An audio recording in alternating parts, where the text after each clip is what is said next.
वर्जितम् देवं नारायणं वा सर्वदोषविवर्जितं देवं नारायणं वा सर्वदोषविवर्जितं परिपूर्णं गुरुमुश्चान् गीतार्थं वक्ष्यामि देशतः परिपूर्णं गुरुश्चान् गीतार्थं वक्ष्यामि देशिकः परिपूर्णं गुरुश्चान् गीतार्थं वक्ष्यामि देशिकः समस्तगुणसम्पूर्णं सर्वदोषविवर्जितम् समस्तगुणसम्पूर्णं सर्वदोषविवर्जितं समस्तगुणसम्पूर्णं सर्वदोषविवर्जितं नारायणं नमस्कृत्य गीतातात्पर्यमुच्यते नारायणं नमस्कृत्य गीतातात्पर्यमुच्यते नारायणं नमस्कृत्य गीतातात्पर्यमुच्यते आपादमौलिपर्यन्तं गुरूणामाकृतिं स्मरेत् आपादमौलिपर्यन्तं गुरूणामाकृतिं स्मरेत् तेन विघ्नाः सज्जन्ति यमनोद्धाः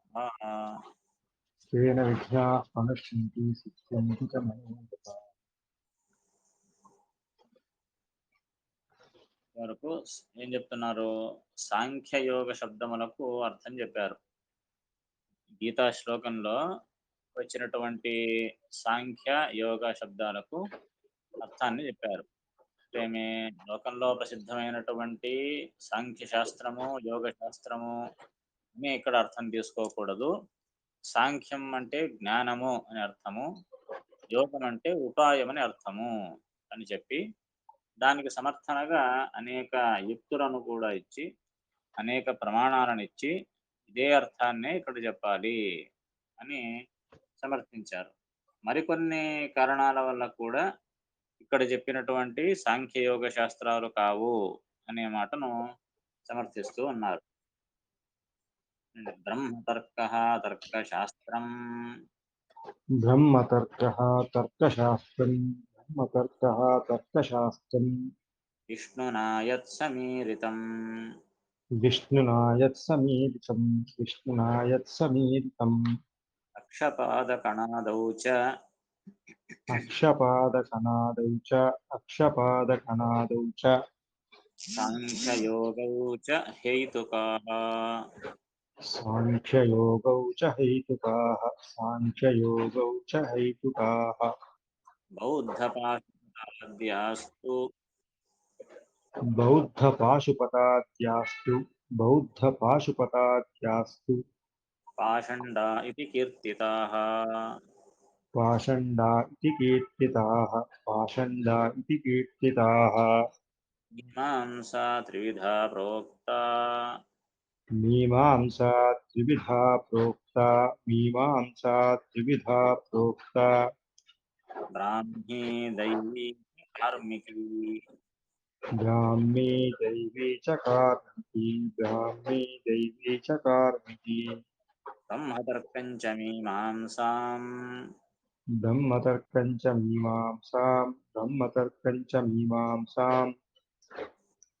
సేవేత జ్ఞానసిద్ధయే सेवेत ज्ञानसिद्धये सेवेत ज्ञानसिद्धये వైదిక జ్ఞాన వైరూప్యాత్ वैदिकज्ञानवैरूप्यात् वैदिकज्ञानवैरूप्यात् అన్యత్ సేవేత పండితః नान्यत् सेवेत पण्डितः नान्यत् सेवेत पण्डितः ఇత్యన్య సాంఖ్యయోగయోః इत्यन्यसाङ्ख्ययोगयोः నిషిద్ధత్వాత్ నారదీయే निषिद्धत्वात् नारदीये निषिद्धत्वात् नारदीये నారదీయ పురాణం నారదీయ పురాణాన్ని ఇక్కడ ప్రమాణంగా ఇస్తూ ఏం చెప్తున్నారు?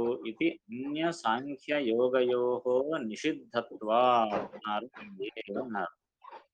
ఇది అంటే పైన చెప్పినటువంటి ప్రమాణాల ప్రకారంగా అన్య సాంఖ్య యోగయోః, అన్య అంటే వేరేవైనటువంటి సాంఖ్య యోగ, సాంఖ్య శాస్త్రము యోగ శాస్త్రము ఇవి రెండింటిని కూడా నిషిద్ధత్వాత్ నారదీయే నారదీయ పురాణంలో ఈ సాంఖ్య శాస్త్రాన్ని యోగ శాస్త్రాన్ని నిషేధించారు కనుక ఈ గీతా శ్లోకంలో చెప్పినటువంటి సాంఖ్యయోగ శబ్దములకు సాంఖ్య శాస్త్రము యోగ శాస్త్రము అని అర్థం కాదు.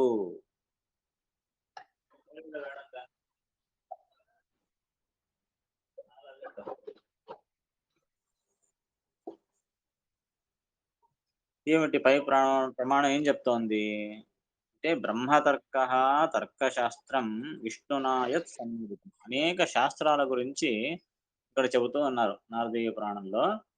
బ్రహ్మతర్క తర్కశాస్త్రం, బ్రహ్మతర్కము అని సాక్షాత్గా భగవంతుడే అంటే వేదవ్యాసుల వారే బ్రహ్మతర్కము అనే ఒక గ్రంథాన్ని రచించారు. అది నిజమైనటువంటి తర్కశాస్త్రం. అది నిజమైన వేదానికి అనుకూలమైనటువంటి తర్కశాస్త్రం అది. ఇది బ్రహ్మతర్కము అనేది. శ్రీమదాచార్యులు ఎన్నో సార్లు ఇది బ్రహ్మతర్కే అని ఉదహరిస్తారు. ప్రసిద్ధమైనటువంటి బ్రహ్మతర్కం ఇది. వేదవ్యాసులు రచించింది. అది ప్రమాణము. అది నిజమైనటువంటి తర్కశాస్త్రం.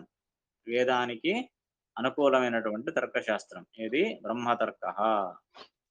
ఇది ఎవరు రాశారంటే విష్ణునా యత్ సమీరితం. విష్ణున భగవంతుని చేతనే యత్ సమీరితం బాగుగా చెప్పబడినది అని అర్థం. సమీరితం అంటే బాగుగా చెప్పబడింది. సాక్షాత్తుగా విష్ణువే చెప్పినటువంటి బ్రహ్మతర్కం అనే గ్రంథము ఇది నిజమైనటువంటి తర్కశాస్త్రము. తర్వాత అక్షపాద కణాదౌ చ సాంఖ్య యోగౌ చ హైతుకాః. ఇక అక్షపాద కణాద. అక్షపాద అంటే గౌతమునికి అక్షపాద అని పేరు. ఆ గౌతముల వారు న్యాయశాస్త్రాన్ని రచించారు. న్యాయ సూత్రములు అని. గౌతముల యొక్క న్యాయ సూత్రాలు. అది ప్రసిద్ధమైనటువంటి న్యాయశాస్త్రం. లోకంలో న్యాయశాస్త్రము అంటే ఈ గౌతముల వారు రచించినటువంటి న్యాయ సూత్రములను న్యాయశాస్త్రం అని పిలుస్తారు. సో, ఆ గౌతముల వారికి అక్షపాద అని కూడా పేరున్నది. సో, అక్షపాద తర్వాత కణాద. కణాదుడు అనేటటువంటి ఆయన వైశేషిక మతాన్ని ఆయన ప్రవర్తింపజేశాడు. సో, ఇక్కడ అక్షపాద కణాదవు అంటే న్యాయశాస్త్రము, వైశేషిక శాస్త్రము అని అర్థం. న్యాయశాస్త్రము, వైశేషిక శాస్త్రము. తర్వాత సాంఖ్య యోగౌచ. సాంఖ్య శాస్త్రము, యోగ శాస్త్రము. ఆహ్, ఇవన్నీ కూడా వీటిని ఏమంటారు అంటే హైతుకాహ అని అన్నారు. ఈ శాస్త్రాలన్నీ కూడా హైతుకము. హైతుకం అంటే అర్థమేమి? కేవలము హేతువును మూలముగా కలిగినవి హైతుకము. హేతువు అంటే ఏంటి? తర్కము. అంటే శుష్క తర్కం. కేవలము తర్కము అనేది పనిచేయదు అని. శ్రీమదాచార్యుల సిద్ధాంతం ఏంటంటే ప్రమాణాలు 3 ప్రమాణాలు. అందరూ ఒప్పినటువంటి ప్రమాణాలు 3 ప్రసిద్ధమైనటువంటివి. ఏమిటి? ప్రత్యక్షము, అనుమానము, ఆగమము అని 3 ప్రమాణాలు. అంటే ఒక విషయం యొక్క జ్ఞానం మనకు కలగాలి అంటే ఈ మూడింటి ద్వారానే కలుగుతుంది మనకు. కనుక ఈ 3 ప్రమాణాలు. అంటే ఒకటా ప్రత్యక్షంగా చూసి, ప్రత్యక్షము అంటే అది కేవలం కంటికి కనిపించేది అనే కాదు. ఈ పంచ జ్ఞానేంద్రియాలకు గోచరమైనటువంటివి అని అర్థం. అది చక్షురేంద్రియం గావచ్చు, శ్రోత్రేంద్రియం గావచ్చు, ఘ్రాణేంద్రియం గావచ్చు, జిహ్వేంద్రియం గావచ్చు, త్వగింద్రియం గావచ్చు. ఈ 5 జ్ఞానేంద్రియాలు అని అంటారు. ఎందుకు జ్ఞానేంద్రియాలంటారు? వాటి ద్వారానే మనకు జ్ఞానం కలుగుతుంది గనక. చక్షురేంద్రియం నుంచి రూప జ్ఞానం అవుతుంది. శ్రోత్రేంద్రియం నుంచి శబ్ద జ్ఞానం అవుతుంది. ఘ్రాణేంద్రియం నుండి వాసన అనే వాసన యొక్క జ్ఞానం కలుగుతుంది. రసనేంద్రియం నుండి రుచి ఈ జ్ఞానం తెలుస్తుంది. త్వగింద్రియం నుండి స్పర్శ జ్ఞానం అవుతుంది. ఇలా ఈ పంచ జ్ఞానేంద్రియాల నుండి మనకు బాహ్య విషయాల జ్ఞానం కలుగుతుంది గనుక వీటిని ప్రత్యక్షము అని అంటారు. ఈ ప్రత్యక్షం వల్ల కలిగే జ్ఞానం ఒకటి. ఇక రెండవది కంటికి కనిపించినటువంటి విషయముల పట్ల. కంటికి కనిపించేవంటే ప్రత్యక్షంగా గోచరమవుతాయి. కంటికి కనిపించినటువంటి ధర్మాధర్మాలు, స్వర్గ నరకాలు, పుణ్య పాపములు, భగవంతుడు, జీవుడు ఈ విషయాలు కంటికి కనిపించవు గదా! కనుక దీనికి ప్రమాణం ఏమిటి అంటే ఆగమము ప్రమాణం మనకు.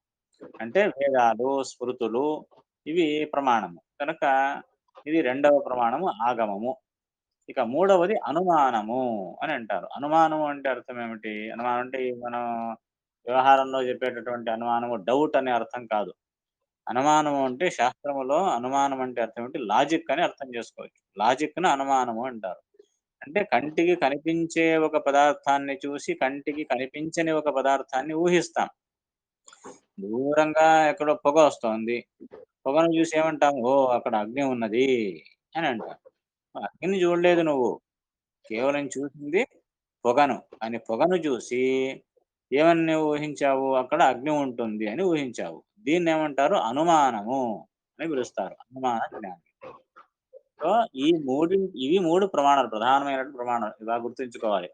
తత్వశాస్త్రంలో ప్రమాణాలు ఎన్ని అంటే 3 అని జెప్పాలి. ఏవేవి? ప్రత్యక్షము, అనుమానము, ఆగమము. వీటి ద్వారానే మనకు జ్ఞానం ఏ జ్ఞానమైనా ఈ మూడింటిలో ఏదో ఒక రకంగా మనకు జ్ఞానం లభిస్తుందనమాట.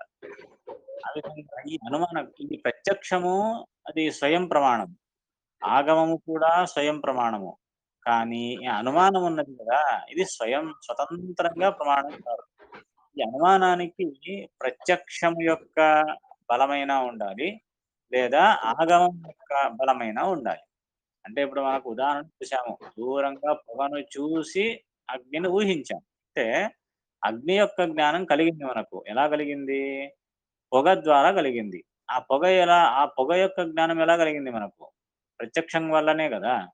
అంటే అనుమాన జ్ఞానానికి ప్రత్యక్ష జ్ఞానం యొక్క బలం ఉండాలి. లేకపోతే ఆ అనుమానము ప్రమాణం కాదు. ఇష్టం వచ్చినట్టు లాజిక్. అందుకే లాజిక్ అనే దానికి ఒక శాస్త్రీయమైనటువంటి ఒక పునాది ఉండాలి. లేకపోతే ఇష్టం వచ్చినట్టు ఊహించుకుంటూ పోవచ్చు. ఊహకేమి అంతుండదు, పాడుండదు. ఎలాగైనా ఊహించొచ్చు. కనుక ఆ ఊహకు ఒక లిమిటేషన్స్ ఉంటాయన్నమాట. అది ఏమిటి? ఆ లిమిటేషన్స్ అంటే ప్రత్యక్షము, ఆగమము మధ్యలో ఉంటుందది. ఆగమం యొక్క బలమైనా ఉండాలి. లేదా ప్రత్యక్షం యొక్క బలమైనా ఉండాలి. అప్పుడే అనుమానం అనేది ప్రబలమవుతుందనమాట. అనుమానం అనేది ప్రమాణం అవుతుంది. ఈ అనుమానాన్ని సరియైన రీతిలో ప్రయోగించి వాదము చేసి, ఆ అనుమానానికి సరియైన స్థానాన్ని కల్పించిన వారు గనక మధ్వాచార్యులకు అనుమాన తీర్థులు అని పేరు. సుమధ్విజయంలో చాలా చోట్ల ఈ మాటను ప్రయోగిస్తారు. అనుమాన తీర్థులు అని ప్రయోగిస్తారు. అనుమాన తీర్థులు అంటే మధ్వాచార్యులకు పేరు. ఎందుకు అనంటే వాళ్ళు వాదం చేసేటప్పుడు ఈ అనుమాన ప్రక్రియను, ఈ లాజిక్‌ను అద్భుతంగా ప్రయోగించి ప్రతివాదులను వాళ్ళు పరాజితులను చేశారు. అందుకే ఆ అనుమానాన్ని సరియైన రీతిలో ప్రయోగించడానికి సమర్థులుగా ఉన్న వారికి ఏమని పేరు? అనుమాన తీర్థులు అని పేరు. ఒకవేళ ఈ అనుమానానికి ప్రత్యక్షము లేదా ఆగమం యొక్క బలం లేకపోతే అది కేవలము దాన్ని శుష్క తర్కము అంటారు. తర్కము అన్నా, అనుమానము అన్నా ఒకటే. ఒకటే పదాలు. సో, ఆ తర్కాన్ని ఎలా ప్రయోగించాలి? ఎలా ప్రయోగించొచ్చు? దానికి రూల్స్ అండ్ రెగ్యులేషన్స్ ఏమిటి? అని చెప్పే శాస్త్రాన్నే తర్క శాస్త్రము అని చెబుతారు. ఈ అనుమానం గురించి చాలా పెద్ద శాస్త్రం అన్నమాట. ఈ తర్కాన్ని ఎలా ప్రయోగించాలి? దాని లక్షణమేమిటి? దోషాలేమిటి? అని డిస్కస్ చేసేటటువంటి శాస్త్రం. అందుకే తర్కశాస్త్రము అని అంటారు. సో, ఈ శ్రీమదాచార్యుల ప్రకారంగా ఈ తర్కానికి ప్రత్యక్షమైన లేదా ఆగమమైన బలపరచాలి. వాటి యొక్క బలం ఉండాలి. లేకపోతే కేవలం దాన్నేమంటారు? శుష్క తర్కము అనంటారు. అనుమానానికి ఆగమ బలం గాని, ప్రత్యక్ష బలం గాని లేకపోతే అటువంటి తర్కాన్ని శుష్క తర్కము అని అంటారనమాట.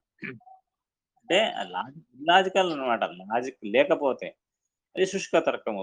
శుష్క అంటే ఎండినటువంటిది, పనికిరానటువంటిది, ప్రయోజనం లేనటువంటిది అని అర్థం అన్నమాట. సో, ఈ మతాలు ఏ మతాలు? ఈ అక్షపాద, కణాద, సాంఖ్య, యోగ అంటే న్యాయశాస్త్రము, వైశేషిక శాస్త్రము, సాంఖ్య శాస్త్రము, యోగ శాస్త్రము ఇవన్నీ కూడా హైతుకాహ అని అంటారు. హైతుకములు అంటే అర్థం ఏమిటి? శుష్క తర్కములు. అంటే పునాది లేనటువంటి శాస్త్రం ఇవన్నీ. అంటే కేవలం ఆహ్, లాజిక్ లేకుండా ఏదో ఒక మాటను చెప్పేయడం అన్నమాట. అది నిజమైన లాజిక్ కాదు. అటువంటి లాజిక్‌ని ప్రయోగిస్తారు వాళ్ళందరూ. కనుక అటువంటి శుష్క తర్కాన్ని ప్రయోగించే శాస్త్రాలవి. తర్వాత బౌద్ధ పాశుపదాద్యాస్తు పాషండా ఇతి కీర్తితాః. ఇక బౌద్ధ శాస్త్రము, పాశుపత శాస్త్రము ఇవన్నీ కూడా వీటినేమంటారు అంటే పాషండాహ ఇది కీర్తితాః. వాటిని పాషండ మతములు అని అంటారు. పాషండములు అంటే అర్థం ఏంటి? వేదానికి విరుద్ధమైనవి అని అర్థం. వేద విరుద్ధమైన మతాలను పాషండ మతములు అని పిలుస్తారు. కనుక ఈ బౌద్ధ, పాశుపత శాస్త్రాలు వేద విరుద్ధమైన మతాలు. బౌద్ధులు వేదాన్ని ఒప్పుకోరు. పాశుపతము కూడా వేద విరుద్ధమైనది కనుక వాటిని పాషండ మతములు అని అంటారు. దీని తర్వాత మీమాంసా శాస్త్రము అని ఉన్నది. మీమాంసా త్రివిధ ప్రోక్త. ఈ మీమాంస అనేది త్రివిధ 3 విధములైనది. 3 రకములైన మీమాంసా శాస్త్రం. ఏమిటది అంటే బ్రాహ్మీ, దైవీ, కార్మికీ అని 3 మీమాంస. అంటే బ్రాహ్మీ మీమాంస, దైవీ మీమాంస, కార్మికీ మీమాంస. కార్మికినే కర్మ మీమాంస అని అంటారు. సో, బ్రహ్మ మీమాంస, బ్రాహ్మి అంటే బ్రహ్మ మీమాంస, దైవి అంటే దైవీ మీమాంస, కార్మికి అంటే కర్మ మీమాంస అని మీమాంస 3 రకాలు. ఈ కర్మ మీమాంస అనే దాన్నే జైమిని ఋషులు ఆ కర్మ మీమాంస గ్రంథాన్ని రచించారు. అవి కూడా సూత్ర రూపంలో ఉండేటివన్నమాట. కర్మ మీమాంసను వారు రచించారు. జైమిని ఋషులు. అలాగే దైవీ మీమాంస. ఈ దైవీ మీమాంసను మొదటి, చివర సూత్రాలను వేదవ్యాసుల వారు రచించారు. మధ్య అంతా కూడా ఆదిశేషులు దాన్ని రచించారు. ఇది దైవీ మీమాంస గ్రంథము అని అంటారు. ఇక బ్రహ్మ మీమాంస ఏమంటారు కదా! అదే ఇప్పుడు ఏం బ్రహ్మ సూత్రములు అని మనం అంటాం కదా! వేదవ్యాసుల వారు రచించినటువంటి 564 సూత్రాలు, బ్రహ్మ సూత్రాలు. ఈ బ్రహ్మ సూత్రాలకే బ్రహ్మ మీమాంసా శాస్త్రము అని పేరు. ఈ విధంగా మీమాంస అనేది 3 రకాలు. కర్మ మీమాంస, దైవీ మీమాంస, బ్రహ్మ మీమాంస అని 3 రకాలైన మీమాంసా శాస్త్రము అని చెప్పి, ఈ చెప్పినటువంటి శాస్త్రాలలో దేన్ని మనం అనుసరించాలి అనంటే చెబుతారు. బ్రహ్మతర్కంచ మీమాంసా సేవేత జ్ఞానసిద్ధయే.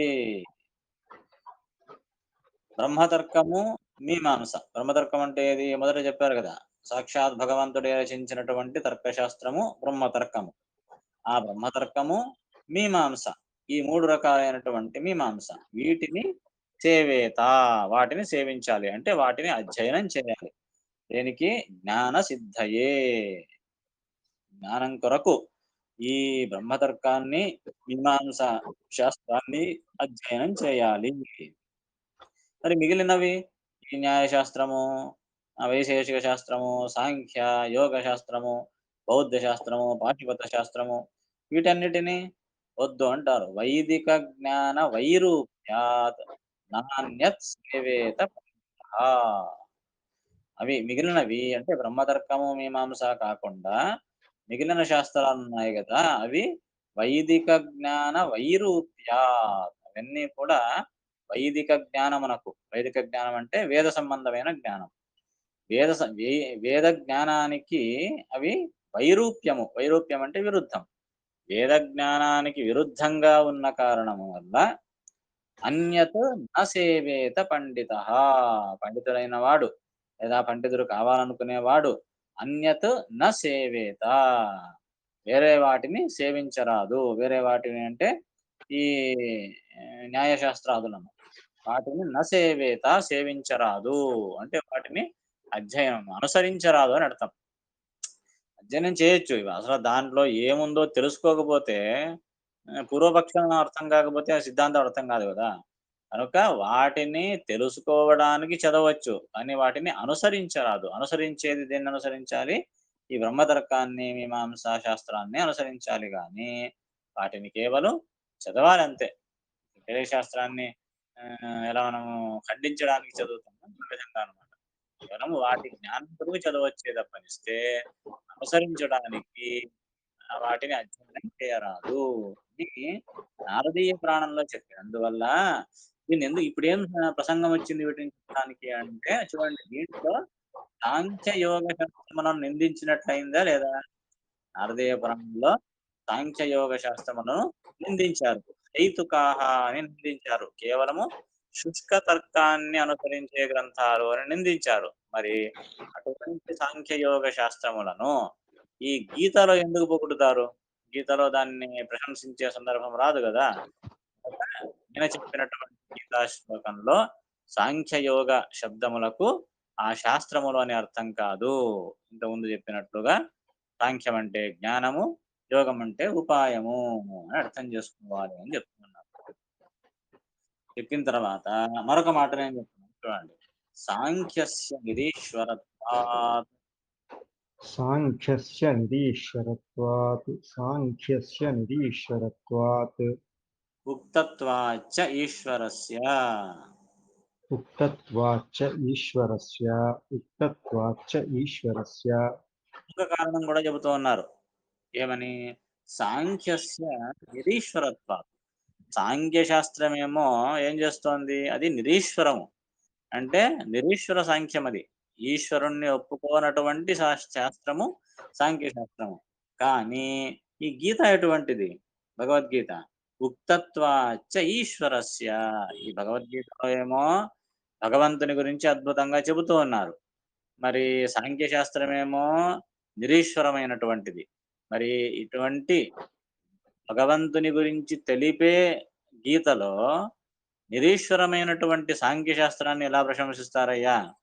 కనుక ఇది కూడా ఒక కారణము. ఇక్కడ చెప్పింది సాంఖ్య శాస్త్రం కాదు అని చెప్పడానికి. అంటే ప్రతి దానికి ఎంత సమర్థనగా చెబుతూ ఉన్నారన్నమాట శ్రీమదాచార్యులు.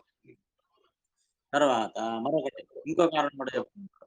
సాంఖ్యై యోగైశ్చ సాంఖ్యైయోగైశ్చ సాంఖ్యైయోగైశ్చ విహిత హింసాయ అపి విహితహింసాయా అపి విహితహింసాయా అపి అనర్థహేతుత్వ అంగీకారాత్.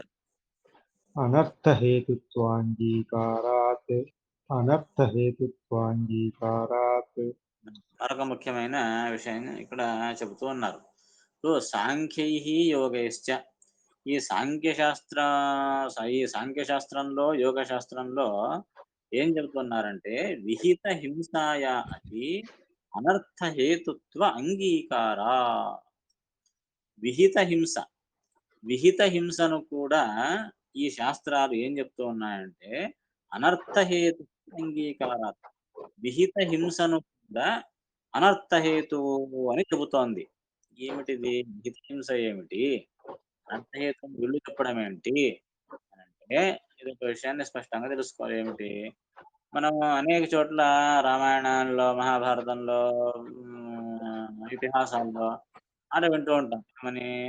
ఆ యజ్ఞములో పశువును బలి ఇచ్చారు అని వింటూ ఉంటాం. మరి ఈ కాలంలో వాళ్ళు దాన్ని నిందిస్తూ, చూడండి పూర్వకాలంలో ఈ విధంగా చేశారు, పశువుని హింసించేవాళ్ళు. కనుక ఈ వైదిక మతము దీన్ని మనం అనుసరించకూడదు. ఇది విరుద్ధమైనది. దీన్ని అనుసరించరాదు. చెడ్డది అని వైదిక మతాన్ని విమర్శిస్తారు ఈనాటి వాళ్ళు. కానీ ఈ హింసను నిషేధించారు నిజమే. కానీ వైదిక హింస అంటే వేద సంబంధమైన యజ్ఞయాగాదులలో పశు హింసను వేదమే చెప్పింది చేయాలి అని. కానీ అది కలియుగానికి నిషిద్ధం అంతే. పూర్వయుగాలలో, కృతాది యుగాలలో యజ్ఞంలో పశు హింసను చేసేవారు. అది శాస్త్ర విహితమైనటువంటిదే. అటువంటి పశు హింస విహితమైనదే. యజ్ఞంలో కాకుండా వేరే సందర్భాల్లో చేసేటటువంటి హింస అది నిషిద్ధం. ఊరికే నేను పశువుని చంపుతానంటే అది పాపం. కానీ యజ్ఞంలో పశువుని హింసించడము అది వేద విహితమైనదే. ఏమండి ఇలా చెప్తే ఎలా అండి అనుకోవద్దండి. శాస్త్రం చెప్పింది చేయాలంతే. వేరే మార్గం లేదు. శాస్త్రమే చెప్పింది కనుక అది విహితమైనది. పూర్వకాలంలో యజ్ఞం చేసేటటువంటి వాళ్ళు కేవలం అలాగే చాలా ప్రాసెస్ ఉంది దానికి. పశుహింస అంటే అలాగే తెచ్చి దాన్ని చంపేసేది కాదు. ఆ పశువుతో మాట్లాడి దానికి స్వర్గాన్నిస్తానని జెప్పినప్పుడు, ఆ పశువు ఒప్పుకుంటే దాన్ని వధించేవారట. ఇంత ప్రాసెస్ ఉండేది దానికి. ఆ శక్తి కలియుగంలో లేదు. కనుక అది నిషేధింపబడింది. కనుక యజ్ఞంలో మరణించినటువంటి పశువునకు స్వర్గం లభిస్తుంది. ఎలాగైతే యుద్ధంలో మరణించిన క్షత్రియునికి వీర స్వర్గం లభిస్తుందో, అది పుణ్యకరమైనటువంటి కార్యం అది. యుద్ధంలో పోరాడి మరణించడం మహాపుణ్యప్రదము, భగవత్ ప్రీతికరము, క్షత్రియుల యొక్క స్వధర్మం అది. అలాగే పశువులు ఏదో ఒకనాడు అందరూ చచ్చేది తప్పింది కాదు. ఈ కాలంలో ఏ విధంగా అయితే అవయవ దానాన్ని చేసి మరణిస్తారో, ఆ విధంగా స్వర్గం కొరకు, ఉత్తమ లోకం కొరకు పశువులు తమ శరీరాన్ని దానంగా ఇచ్చేటటువంటివి ఆ యజ్ఞంలో. కనుక ఆ శక్తి ఆ కాలంలో ఉండేది. ఆ పురోహితుడికి అటువంటి శక్తి ఉండేది. ఆ కాలంలో యజ్ఞ హింస చేసేవారు ఆ పశువునకు స్వర్గాన్ని ప్రదానం చేసేవారు. అవన్నీ ఆ కాలానికి సంబంధించినవి. ఇప్పుడు కలియుగంలో లేదు. శక్తి పోయింది గనుక. కలియుగంలో హింసను కానీ పూర్వకాలంలో ఉండేది ఈ పశు హింస. ఈ సాంఖ్య యోగ శాస్త్రాలు ఏం చెప్తున్నాయి? ఈ యజ్ఞంలో చెప్పినటువంటి పశు హింసను కూడా అది తప్పు అని చెబుతూ ఉన్నాయి. మరి ఇది వేదానికి విరుద్ధం గదా! అది చెప్తూ ఉన్నారు. సాంఖ్యైః యోగైశ్చ విహిత హింసాయా అపి అనర్థహేతుత్వ అంగీకారాత్. ఈ సాంఖ్యయోగ శాస్త్రములు ఏం చెప్తున్నాయంటే విహిత హింసాయా అపి అంటే యజ్ఞములో విహితమైనటువంటి హింసను కూడా ఇది అనర్థహేతువు అని అంగీకారం చేసినాయి అవి సాంఖ్యయోగ శాస్త్రములు. కనుక అవి వేదానికి విరుద్ధమైనటువంటివి. ఈ గీతలో అయితే భగవద్గీతలో ఏం చెప్పారు చూడండి. అత్ర తు యుద్ధ విధానాచ్చ अत्ततु युद्धविधानाच्च अत्ततु युद्धविधानाच्च మోక్షార్థత్వేనైవ मोक्षार्थत्वेनैव मोक्षार्थत्वेनैव బంధం ప్రహాస్యసీతి. कर्मबन्धं प्रहास्यसीति कर्मबन्धं प्रहास्यसीति అత్రతు అత్రతు అంటే ఇక్కడైతే ఇక్కడైతే అంటే ఎక్కడ? ఈ భగవద్గీతలో అయితే అని అర్థం. ఈ భగవద్గీతలో అయితే ఏం చెప్పబడింది? యుద్ధ విధానాచ్చ. భగవద్గీతలో ఏం చెప్పారు? యుద్ధం చేయమని చెప్పాడా కృష్ణుడు? యుద్ధం మానమని చెప్పాడా? యుద్ధం చేయమని ప్రచోదించి యుద్ధం చేయించి హింసను చేయించాడా లేదా? అంటే ఈ గీతలో నిన్న అడిగారు కదా! నిన్న అడిగారు మళ్ళీ గీతలో చెప్పింది హింసనే. మరి వేరే వారు ఆచరించేది హింసనే గదా! అనే ఒక మాట వచ్చింది. కనుక మరి ఇక్కడ కృష్ణుడు హింసను ప్రేరేపించాడు కదా! అనే ఒక సంశయం వస్తుంది మనకు. దానికి ఇదే సమాధానం. ఇది క్షత్రుడి యొక్క స్వధర్మం. ఎవరి ఎదురుగా, ఎవరికి విరుద్ధంగా హింసను జయించాడు? అంటే అవైదికులకు, నాస్తికులకు, ధర్మ విరోధులకు ఎదురుగా యుద్ధాన్ని జయించాడు కనుక ఇది పాపం కాలేదు. ఇది క్షత్రియులకు విహితమైనది. ఇప్పుడు మిలిటరీ వాళ్ళ దగ్గరకు వెళ్ళి, పోలీస్ వాళ్ళ దగ్గరకు వెళ్ళి, "అయ్యా! మీరు చేసేది హింస నాయనా! హింస మానండి. ఆయుధాలు వదలండి" అంటే ఎలాగుంటుంది? ఇది ధర్మమేనా?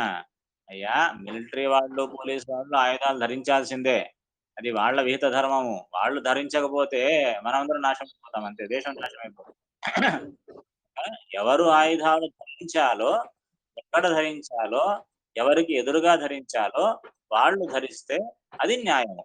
అలా కృష్ణుడు ప్రచోదించినటువంటి హింస ఎటువంటి హింస ఇది అంటే, మిలిటరీ వాళ్ళు, పోలీస్ వాళ్ళు చేసేటటువంటి హింస ఇది. అది హింస కానే కాదు. అంటే అది విహితమైనటువంటి హింసనే. శాస్త్రోక్తమైనటువంటి హింస. కనుక ఇక్కడ గీతలో ఈ హింసను విధించారు. యుద్ధ విధానాచ్చ యుద్ధాన్ని విధించారిక్కడ. అంతేగాక వేరేగా ఇక్కడ లౌకికంగా యుద్ధాన్ని విధించారు అనంటే, ఇది కేవలం లోకానికి మాత్రమే కాదు. వెనకే చెప్పారు కదా! కృష్ణుడు శ్లోకంలో ఏమని? "కర్మబంధం ప్రహాస్యసి" అని చెప్పాడు కృష్ణుడు. అంటే "అయ్యా అర్జున, ఈ యుద్ధాన్ని చేయడం వల్ల నీవు కర్మబంధాన్ని పోగొట్టుకుంటావు. మోక్షాన్నే పొందుతావని. కనుక ఇక్కడ చేసినటువంటి యుద్ధము మోక్షార్థత్వేనైవ మోక్షం కొరకే స్వధర్మాన్ని చేయమని ఇక్కడ చెప్పబడింది కనుక, ఈ గీతలో చెప్పబడినటువంటి హింస విహిత హింస. కానీ సాంఖ్యయోగ శాస్త్రాలు విహితమైన హింసను కూడా అవి నిషేధిస్తున్నాయి గదా! మరి అది వేద విరుద్ధమైనది అని చెప్పాల్సింది గదా! మరి అటువంటి సాంఖ్యయోగ శాస్త్రములను గీతలో ప్రశంసించేటటువంటి ప్రశ్ననే లేదు. కనుక ఇక్కడ వచ్చిన సాంఖ్యయోగ పదములకు ఆ శాస్త్రములకి అర్థం కాదు అని స్పష్టం చేస్తుంది. చెప్పి చివరకేం చెప్తున్నారు చూడండి. పరమ సాంఖ్యయోగయోశ్చ परमसाङ्ख्ययोगयोश्च परमसाङ्ख्ययोगयोश्च ఉక్తార్థత్వేనైవ న విరోధః. उक्तार्थत्वेनैव न विरोधः उक्तार्थत्वेनैव न विरोधः అందుకే ఇంతవరకు చెప్పిన దాన్ని బట్టి ఏమర్థమవుతోంది? పరమ సాంఖ్య యోగయోశ్చ. ఈ గీతలో చెప్పినటువంటిది ఏమిటి? పరమ సాంఖ్య యోగయోశ్చ. ఉత్తమమైన సాంఖ్య యోగములకు ఉక్తార్థత్వేనైవ, అంటే ఇప్పుడు వెనుక మేము చెప్పినటువంటి అర్థం ఉక్తార్థము అంటే చెప్పబడిన అర్థము. ఏం చెప్పబడిన అర్థం ఏమిటి? సాంఖ్యం అంటే జ్ఞానము, యోగం అంటే ఉపాయము అని ఏమి శివదాచార్యులు సప్రమాణికంగా చెప్పారు గదా! ఆ అర్థాన్ని పెట్టుకున్నప్పుడు మాత్రమే న విరోధః, పైన చెప్పినటువంటి విషయాలకు విరోధము కలుగదు. కనుక గీతలో చెప్పిన సాంఖ్యయోగ పదములకు జ్ఞానము, ఉపాయము అని అర్థం చెప్పాలి తప్పనిస్తే, ఈ సాంఖ్య శాస్త్రము, యోగ శాస్త్రము అనే అర్థాన్ని చెప్పకూడదు అని స్పష్టం చేస్తూ ఉన్నాం. అర్థమైందా? అర్థం. ఇంకా సంశయం ఉంటే అడగొచ్చు. ఇప్పుడు ఈ శ్లోకం యొక్క తాత్పర్యం ముగుస్తుంది. భవ చెప్పండి. గౌతమ మహర్షి రచించిన న్యాయశాస్త్రం ఎందుకు వేద విరుద్ధంగా ఉంది? ఆయన భగవంతుని భక్తులే కదా. అవన్నీ కళ్యావేశం వల్ల, లేదా దీనికి 2 కారణాలు. ఒకటి అసురావేశం వల్ల రచించింది, భగవంతుని ఆజ్ఞ ప్రకారం. ఇప్పుడు పాశుపత శాస్త్రము అది ఈశ్వరుడు రచించింది. ఓకే. ఈశ్వరుడు ఆ స్కాంద పురాణంలో శివదాచార్యులు ప్రమాణాన్ని ఇస్తారు. భగవంతుడే ఈశ్వరునికి ఆజ్ఞాపించి ఇటువంటి శాస్త్రాన్ని రచించమని చెప్పాడని చెబుతాం కనుక భగవంతుని యొక్క ఆజ్ఞ మేరకు అజ్ఞజనుల యొక్క మోహం కొరకు ఇటువంటి శాస్త్రాలను ఈశ్వరుడు, గౌతమ మొదలైనటువంటి వారు రచించారన్నమాట. విరుద్ధం. సాక్షాత్ బృహస్పత్యాచార్యులు నాస్తిక మతానికి ఆద్యుడు ఎవరు? బృహస్పత్యాచార్యులే. ఇవన్నీ అజ్ఞాజన మోహనం కొరకు రచించినటువంటి శాస్త్రాలు. సరే బాబు. ఇది మనము చదివే ఇది న్యాయసుధ తర్వాత ఈ న్యాయశాస్త్రానికి లింక్ ఉందా? అంటే ఈ గౌతమ యొక్క న్యాయశాస్త్రాన్ని ఖండిస్తారన్నమాట. బ్రహ్మతర్కం యొక్క ఆధారంతో సుధా గ్రంథంలో ఈ న్యాయశాస్త్రాన్ని, వైశేష శాస్త్రాన్ని అన్ని మతాలను ఖండిస్తారు. సరే, నమస్కారం.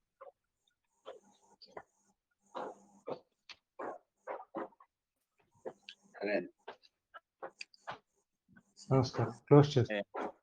నమస్కారం.